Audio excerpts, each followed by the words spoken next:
अस्सलाम वालेकुम students, welcome to CBEL concept base education learning YouTube channel. मैं हमाद अहमद आपका ट्यूटर। आज के इस लेक्चर में हम बात करेंगे FSC पार्ट 1 जिसे इंटरमीडिएट पार्ट 1 भी कहते हैं और इसका सब्जेक्ट है केमिस्ट्री। आज हम केमिस्ट्री का 3.1 का ही एक सब टॉपिक है 3.1.4 that is units of pressure. बहुत इंपॉर्टेंट वीडियो है स्टूडेंट्स।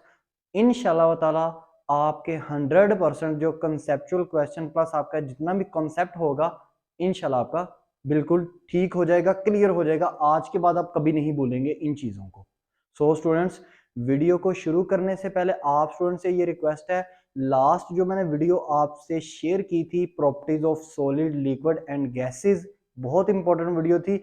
आपको बुक से याद करने की जरूरत नहीं है प्रॉपर्टीज गैस की, सॉलिड की या लिक्विड की। बस उस एक वीडियो को देखें। उस एक वीडियो में मैंने एक क्वेश्चन में तीनों आपकी प्रॉपर्टीज, मैंने तीनों जो आपकी स्टेट्स हैं उनकी मैंने प्रॉपर्टीज आपको क्लियर कर दी हैं। पेपर में कोई भी चीज वो आपको पूछे तो आप उसी चीज को लिखिएगा, ठीक है स्टूडेंट्स। तो वीडियो को शुरू करने से पहले चैनल को सब्सक्राइब कर लें, वीडियोस को लाइक किया करें और इन वीडियोस को ज्यादा से ज्यादा शेयर करें ताकि आपके साथ साथ बाकी स्टूडेंट्स का भी बेनिफिट हो जाए। सो स्टूडेंट्स, हमारा जो टॉपिक है वो है यूनिट्स ऑफ प्रेशर। देखें, यूनिट्स ऑफ प्रेशर, इसका मतलब है प्रेशर का कोई SI यूनिट एक नहीं है, एक से ज्यादा है। नंबर 1 तो बात अपने माइंड में ये रख लो, ठीक है। अब यूनिट्स हैं प्रेशर के, तो पहले प्रेशर को थोड़ा सा डिस्कस करते हैं ना। प्रेशर समझ में आएगा तो हम उसके यूनिट को भी समझ जाएंगे। तो प्रेशर की पहले डिस्कशन करते हैं। प्रेशर, अब ये प्रेशर क्या होता है? प्रेशर की डेफिनेशन होती है force per unit area is called pressure. Force per unit area is called pressure. Mathematically इसको कैसे लिखेंगे?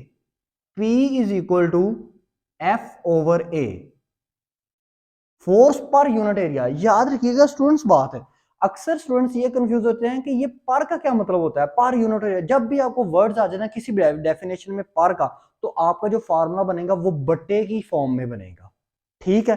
अब देखें, आपका फार्मूला क्या है? P is equal to F/A, यानी कि फोर्स पर एरिया इज कॉल्ड प्रेशर। जैसे मिसाल के तौर पर, मिसाल आपको इस तरह देता हूं।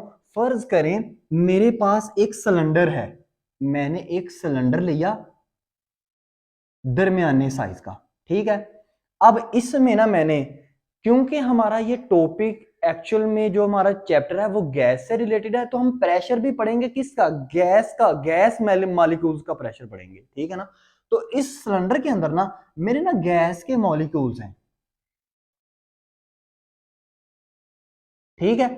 अब अगर मैं आपसे ये क्वेश्चन पूछूं कि मुझे ये बताओ, क्या इस गैस के सिलेंडर में गैस मॉलिक्यूल्स का प्रेशर ज्यादा है कि कम है, तो आप कैसे आइडेंटिफाई कर पाओगे? ध्यान से सुनना, दो चीजों से आप आइडेंटिफाई करोगे।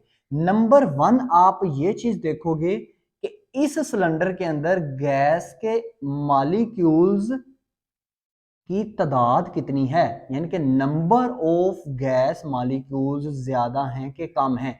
इस पे एक डिपेंड करता है आपका प्रेशर। नंबर 2, वो कितनी फोर्स से टकरा रहे हैं, यानी कि गैस के जो मॉलिक्यूल्स हैं। नंबर 1 आपने ये देखना है, अगर कोई भी आपसे पूछे कि ये देखें जी ये सिलेंडर है दरमियाने साइज का, इसके अंदर गैस मैंने इतनी भरी हुई है, या मैंने उस सिलेंडर को फुल भर दिया या आधा कर दिया, चले आधे की बात कर लेते हैं, उसने आधा कर दिया सिलेंडर का, तो आपसे वो कहता है इसका प्रेशर बताओ, गैस मॉलिक्यूल्स का ज्यादा है तो कम है। तो आप दो चीजों को अपने माइंड में रखेंगे। नंबर 1 क्या, आपने ये देखना है कि उसके अंदर नंबर ऑफ गैस मॉलिक्यूल्स कितने हैं, यानी कि वो गैस कितनी है, ज्यादा भरी हुई है, उसने कम भरी हुई है, जो सिलेंडर है उसको कम तादाद में, कम गैस से भरा है कि ज्यादा गैस से भरा है, ठीक है। नंबर 1, वो मॉलिक्यूल्स तो अंदर ही आ जाएंगे ना, ठीक है ना। नंबर 2, आपके पास क्या, फोर्स, वो गैस के मॉलिक्यूल्स जो हैं वो सिलेंडर की दीवारों के साथ कितनी ताकत से टकराते हैं, ठीक है। अब देखें, अब आप ये कहेंगे कि नंबर ऑफ गैस मॉलिक्यूल्स, ये हमें कैसे पता चलेगा? देखें, प्रेशर तब ज्यादा होता है, तब ज्यादा प्रेशर होता है जब गैस के मॉलिक्यूल जो है ना वो बहुत ज्यादा हों और आपस में कोलाइड करें, टकराएं। जब गैस के मॉलिक्यूल्स आपस में टकराते हैं, टकराने के बाद वो क्या करते हैं, सिलेंडर की दीवारों के साथ ऐसे फोर्स से बाहर निकलने की कोशिश करते हैं। तो एक्चुअल में बाहर निकलने का कोई रास्ता नहीं होता, इसलिए वो दीवार से टकराते हैं। तो क्या आपने देखो, प्रेशर ज्यादा होगा, कब ज्यादा होगा, जब आपके गैस के मॉलिक्यूल्स की कोलिजन जो है, टकराने की जो सलाहियत है वो ज्यादा होगी, और दूसरा वो ज्यादा फोर्स से टकराएंगे। ठीक है, अब ये एक चीज को देखो, तो मैंने क्या देखा, मैं का प्रेशर जो है ना वो डायरेक्टली प्रोपोर्शनल है नंबर ऑफ कोलिजन, यानी कि जितने गैस के मॉलिक्यूल्स ज्यादा आपस में टकराएंगे ना, उतना प्रेशर ज्यादा होगा। जितने गैस के मॉलिक्यूल्स आपस में कम टकराएंगे ना, तो उतना कम प्रेशर होगा। बिल्कुल ठीक बात है। अब गैस के मॉलिक्यूल्स कब आपस में ज्यादा टकराएंगे, जब सिलेंडर के अंदर गैस ज्यादा होगी, तभी गैस के मॉलिक्यूल्स ज्यादा टकराएंगे ना आपस में। तो इसका मतलब है, जब गैस के मॉलिक्यूल्स सिलेंडर में ज्यादा होंगे वो ज्यादा टकराएंगे, जब गैस के मॉलिक्यूल्स सिलेंडर में कम होंगे, उनकी तादाद कम होगी, तब वो कम टकराएंगे। तो हम इसको इस तरह लिखेंगे कि आपका जो प्रेशर है वो डायरेक्टली प्रोपोर्शनल है किसके, number of molecules of gas. ठीक है, ओके है ना स्टूडेंट्स, समझ गए अब ये बात। अब सेकंड चीज क्या मैंने कही थी, कि अगर वो फोर्स से टकराएं तो ज्यादा, चले मैंने ये कह दिया कि ज्यादा है मॉलिक्यूल्स, अब वो ज्यादा फोर्स से टकराने चाहिए ना, तो ज्यादा फोर्स से टकराने का क्या मतलब है, ज्यादा फोर्स से टकराने का ये मतलब है, मैं एक लाइन लिखता हूं, इसको समझिएगा, कि प्रेशर जो है वो डायरेक्टली प्रोपोर्शनल है किसका, टी के, टेम्परेचर के।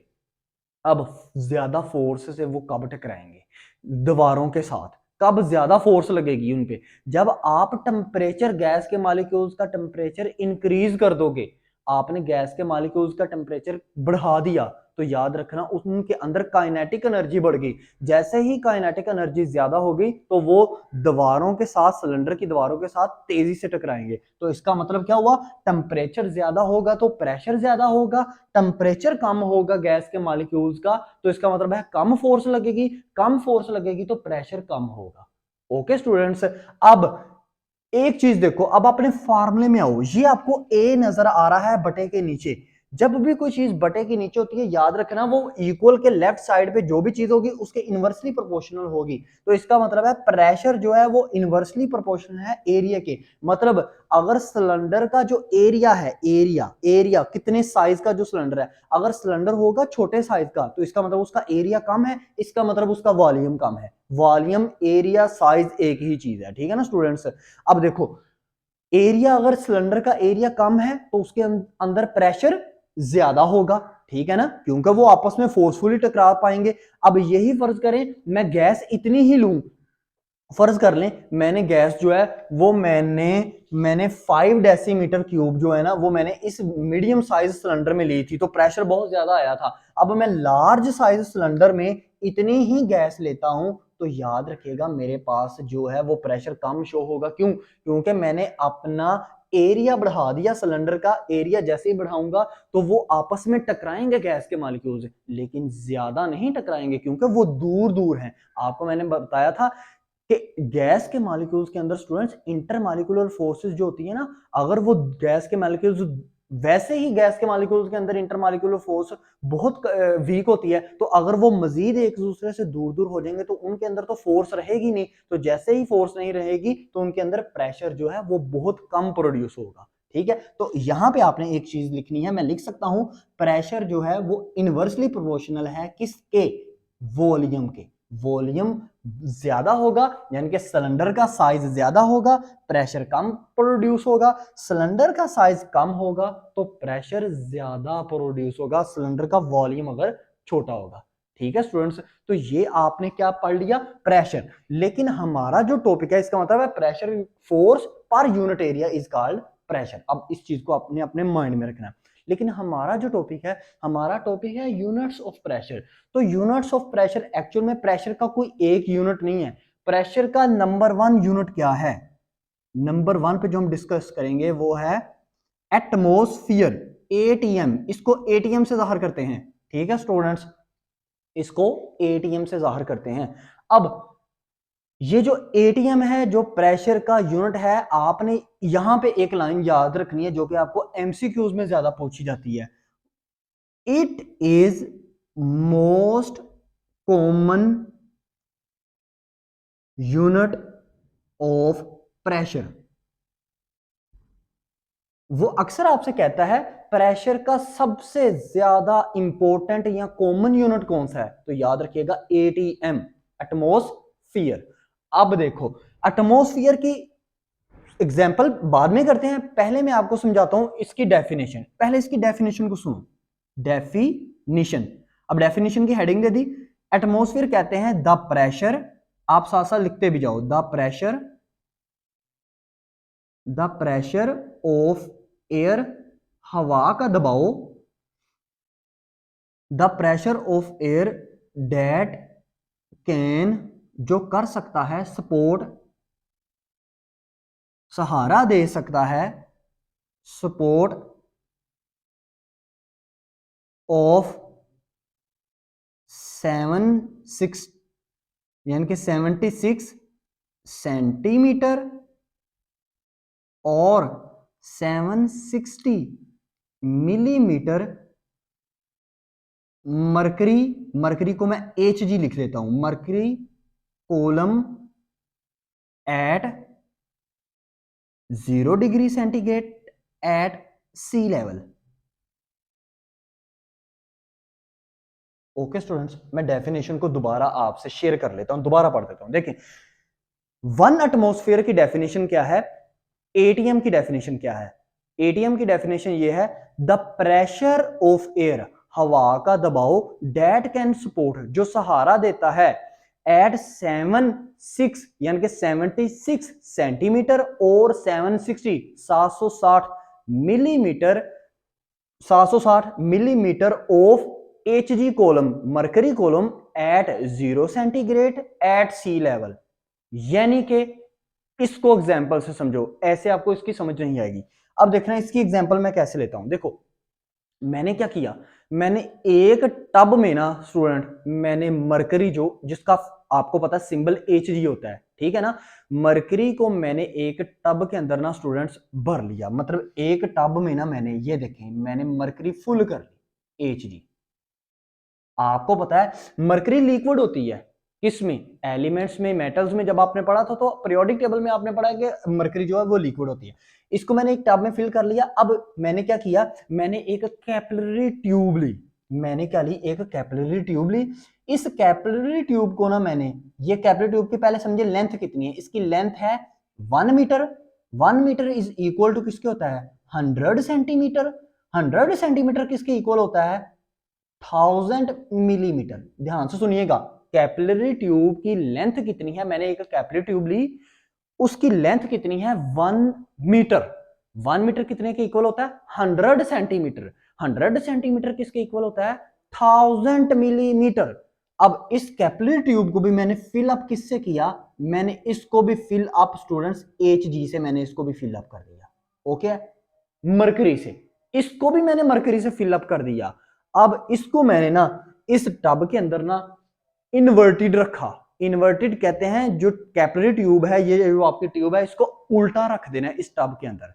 अब उल्टा रखने के बाद ना आपने ना साहले समुंदर के पास चले जाना है। साहले समुंदर कहते हैं जो कि आपका, ये देखें, सी लेवल, एट सी लेवल लिखे ना, साहले समुंदर स्टूडेंट्स कहते हैं जहां पे जमीन और समुंदर बिल्कुल उनका लेवल सेम हो। जैसे कराची है, कराची में समुंदर पाया जाता है ना, तो वहां पे अगर आप साहले समुंदर के करीब चल जाए ना, समुंदर के किनारे पे चले जाए इस टब को लेकर, तो आपने क्या करना है, 0 डिग्री सेंटीग्रेड के ऊपर ना इस कैपिलरी ट्यूब को उल्टा रख देना है, जिसके अंदर मरकरी फिल अप है, इसको आपने उल्टा रख देना है टब के अंदर, जो टब के अंदर भी क्या है, मरकरी फिल है। ओके, अब आप क्या देखोगे, आप देखोगे कि ये जो ट्यूब है, कैपिलरी ट्यूब, जो कि 100 सेंटीमीटर फिल है इसके अंदर मरकरी, ठीक है ना स्टूडेंट्स, आप देखोगे ये 76 सेंटीमीटर तक रह जाएगी, या आप इसको ऐसे कह सकते हो 760 मिलीमीटर तक रह जाएगी। आपको पता 1000 मरकरी जो फिल अप है इस कैपिलरी ट्यूब में कितनी है, 1000 मिलीमीटर ना,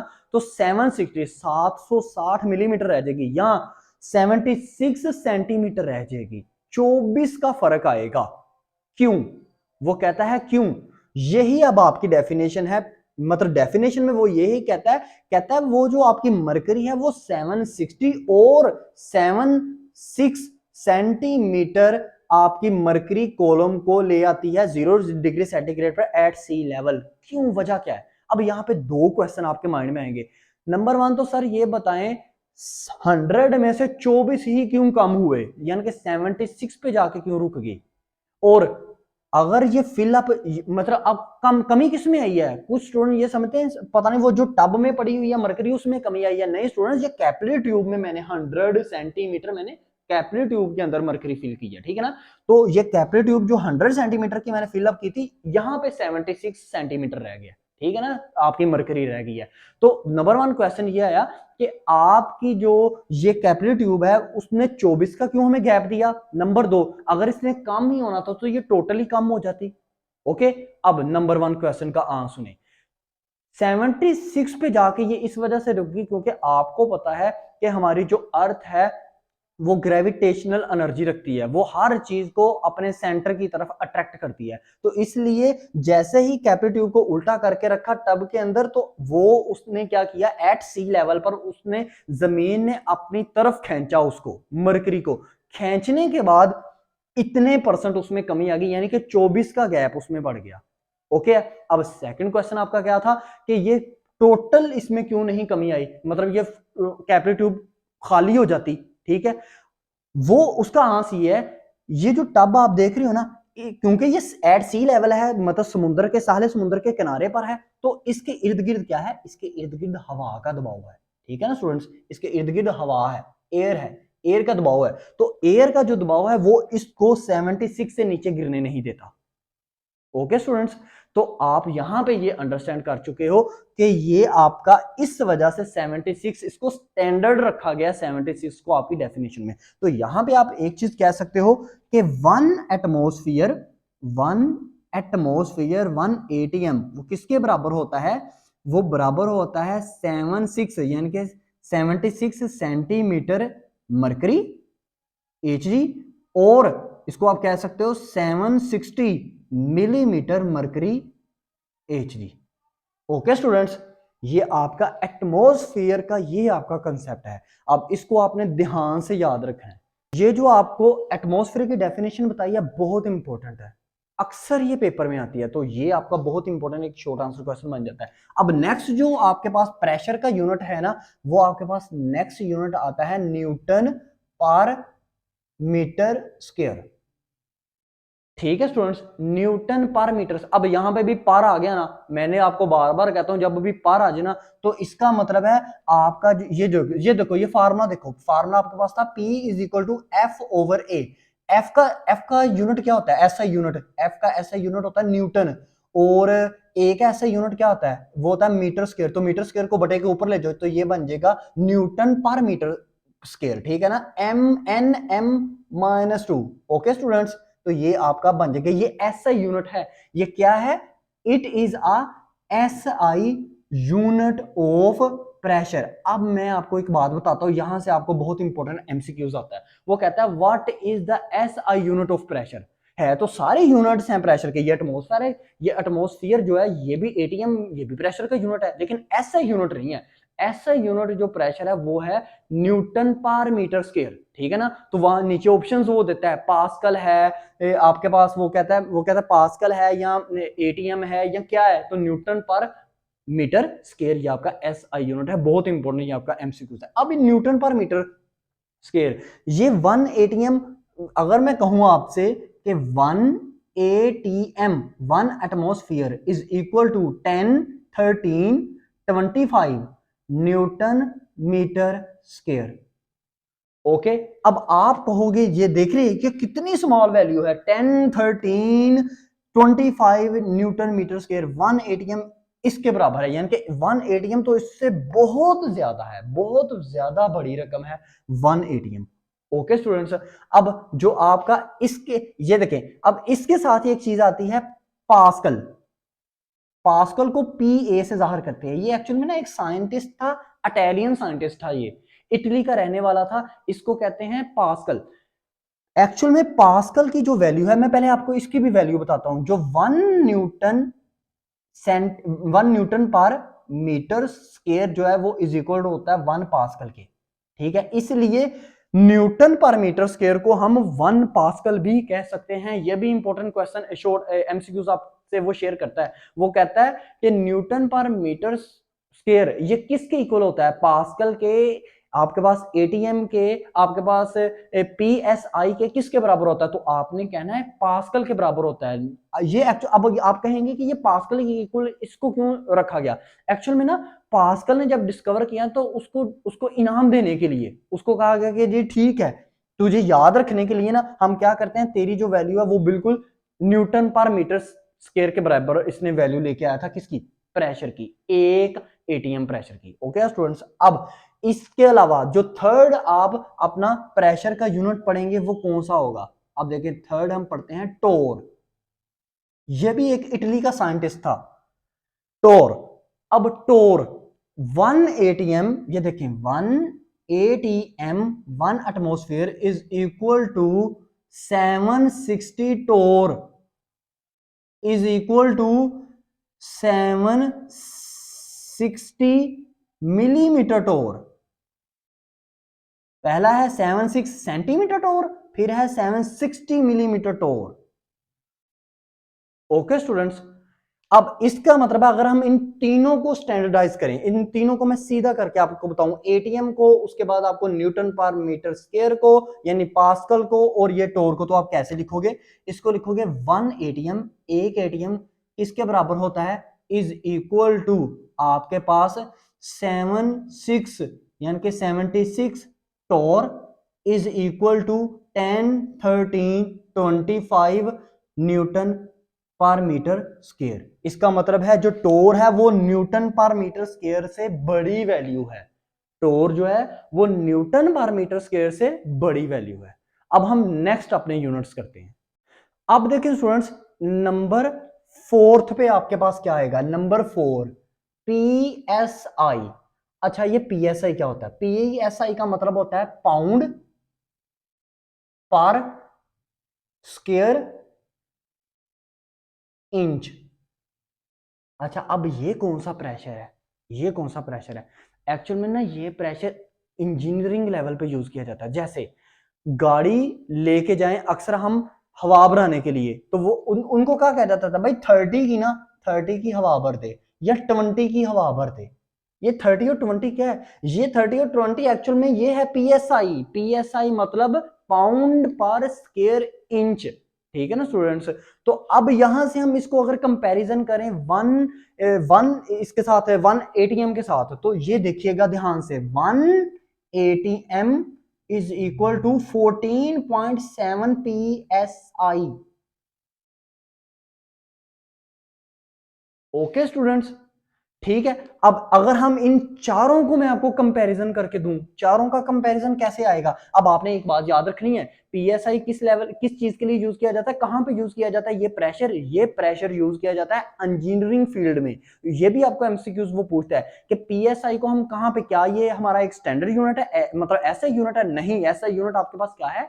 ऐसा यूनिट आपके पास न्यूटन पर मीटर स्क्वायर है, यानी पास्कल है। ओके स्टूडेंट्स, अब देखें अगर हम चारों को कंपैरिजन करें तो ध्यान से देखिएगा, 1 ATM is equal to 14.7 PSI is equal to 76 torr is equal to 10, 13, 25 newton metre square.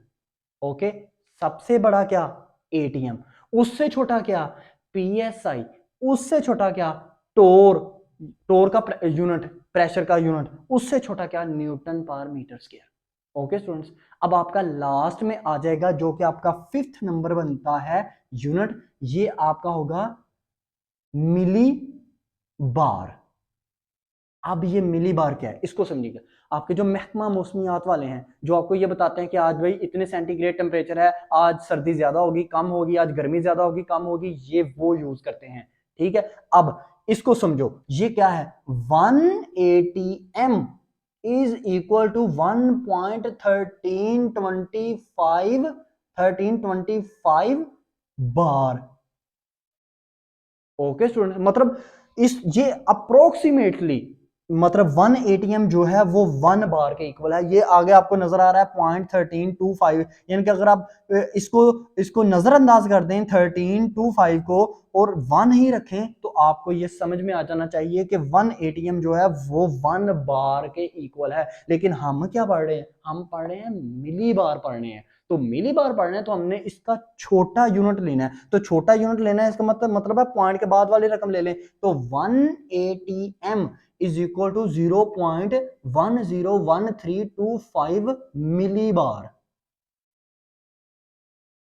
Okay students, ये छोटा है, मिली में था, इस वजह से हमने इसको क्या किया, पॉइंट्स में लिया। ये याद रखिएगा बात। अक्सर स्टूडेंट्स को ये नहीं पता चलता कि हमारे पास 0.101325 बार कैसे आ गया, मिली बार कैसे आ गया। तो उनको बताना है आपने क्या, उनको बताना ये है कि वैसे तो 1 बार जो है 1 एटीएम है वो 1.1325 बार के इक्वल है, लेकिन वो हमें कह रहा है हमारा जो एसआई यूनिट है प्रेशर का वो बार नहीं है, सिंपल बार नहीं है, मिली बार है। तो मिली बार का मतलब है बार का भी छोटा हिस्सा। ठीक है, जैसे सेंटीमीटर का छोटा हिस्सा क्या था, मिलीमीटर है। तो ये स्टूडेंट्स आपके पास क्या है, यूनिट्स ऑफ प्रेशर। 5 टाइप्स हैं आपके पास यूनिट्स ऑफ प्रेशर की, और सबसे इंपॉर्टेंट आपके पास क्या है, एटीएम। अब इसमें आपने कौन कौन सी चीजें शॉर्ट आंसर क्वेश्चन के लिए याद करनी है, इसको समझे। सबसे पहले प्रेशर, प्रेशर की डेफिनेशन आनी चाहिए आपको। प्रेशर का आपको पास मैथमेटिकली फार्मूला आपको पता चलना चाहिए। और प्रेशर जो है वो कितनी चीजों पे डिपेंड करता है, 2 चीजों पे, सॉरी 3 चीजों पे। नंबर 1, प्रेशर डिपेंड करता है नंबर ऑफ गैस मॉलिक्यूल्स के। Pressure is directly proportion to number of gas molecules. Number 2, pressure is directly proportion to temperature. Temperature मतलब force. Pressure is inversely proportion to volume. Volume मतलब area. Okay, ये भी आपको short question में पूछेगा, MCQs में भी वो पूछ सकता है। ओके, फिर उसके बाद वो कहेगा कि यूनिट, प्रेशर के टोटल कितने यूनिट्स हैं, तो 5 हैं, आपने माइंड में आपने रखना है। अब फिर वो कहेगा एटीएम, एटमॉस्फेयर, इसकी डेफिनेशन बताओ। डेफिनेशन ये शॉर्ट क्वेश्चन में आ सकती है। ठीक, उसके बाद वो कह सकता है 1 एटीएम किसके इक्वल होता है, तो 1 एटीएम किसके इक्वल होता है, आपने उसको बताना है 1 एटीएम 76 सेंटीमीटर मरकरी और 760 मिलीमीटर मरकरी। ओके स्टूडेंट्स, फिर उसके बाद आप आ जाए न्यूटन पर मीटर स्क्वायर। न्यूटन पर मीटर स्क्वायर में वो आपसे क्या पूछेगा कि what is the SI unit of pressure. तो एसआई यूनिट ऑफ प्रेशर क्या है, ना ही आपके पास एटमॉस्फेरिक है, ना ही आपके पास टोर है, ना ही आपके पास मिली बार है, ना ही आपके पास पीएसआई है। तो सिस्टम इंटरनेशनल यूनिट में एसआई यूनिट ऑफ प्रेशर क्या है आपके पास, न्यूटन पर मीटर स्क्वायर। तो वो अक्सर कंफ्यूज करने के लिए ये भी कह देता है कि क्या पास्कल जो है वो हो सकता है इसका एसआई यूनिट आपके पास प्रेशर का। तो आपने कहना है जी बिल्कुल हो सकता है, क्योंकि पास्कल की जो वैल्यू है वो न्यूटन पर मीटर स्क्वायर की वैल्यू के इक्वल है। लेकिन यहाँ पे अक्सर एक चीज आपने माइंड में रखनी है, अगर आप अपने फिंगर के ऊपर ना एक सिक्का रख दो तो सिक्के का जो प्रेशर आपके फिंगर के ऊपर शो हो रहा है वो 250 पास्कल शो होता है। ठीक है ना स्टूडेंट्स, ये भी आपने अपने माइंड में रखना है, 250 पास्कल। 250 पास्कल फिंगर के ऊपर अगर आप कोई सिक्का रखो तो उसके अंदर ऊपर जो प्रेशर आपको शो होगा। फिर उसके बाद आपने क्या पढ़ा, आपने पढ़ा टोर। तो 1 टोर की वैल्यू क्या होती है, वो आपको एमसीक्यूज में कह सकता है। फिर उसके बाद आपने क्या पढ़ा, आपने पीएसआई। तो पीएसआई वर्ड का मतलब क्या है, पाउंड पर स्क्वायर इंच, इसकी वैल्यू आपने बतानी है। फिर उसके बाद मिली बार, मिली बार की आपने वैल्यू बतानी है। आपसे अक्सर वो ये भी कहता है कि 1 एटमॉस्फेरिक प्रेशर या 1 बार किसके इक्वल होता है, 1 बार 1 एटमॉस्फेरिक प्रेशर के इक्वल होता है। तो 1 मिली बार कभी भी 1 एटमॉस्फेरिक के प्रेशर नहीं होता। 1 एटमॉस्फेरिक जो प्रेशर होता है वो 0.101325 मिली बार के इक्वल होता है। अब ये जितने भी आपको पास 5 की 5 कन्वर्जन आपको बताएंगे ना मैथमेटिकली, वो ये भी ऐसे भी बोल सकता है, how can we convert 1 ATM into 1 millibar, how can we convert 1 atm into 1 psi, how can we convert Newton पर मीटर स्क्वायर इनटू टोर। तो ये आपको सारी फिगर्स आनी चाहिए। ओके स्टूडेंट्स, ये लेक्चर को आपने तवज्जो से देखना है, बहुत इंपॉर्टेंट लेक्चर है, आने वाली वीडियोस के लिए स्पेशली बहुत ज्यादा इंपॉर्टेंट है। वीडियो अच्छी लगी तो लाइक कीजिएगा, चैनल को सब्सक्राइब करें ताकि इस तरह की वीडियोस आपको मिलती रहें। अब तक के लिए इतना ही, अपना ख्याल रखें, अपने इस यूट्यूब चैनल का भी। अल्लाह हाफिज।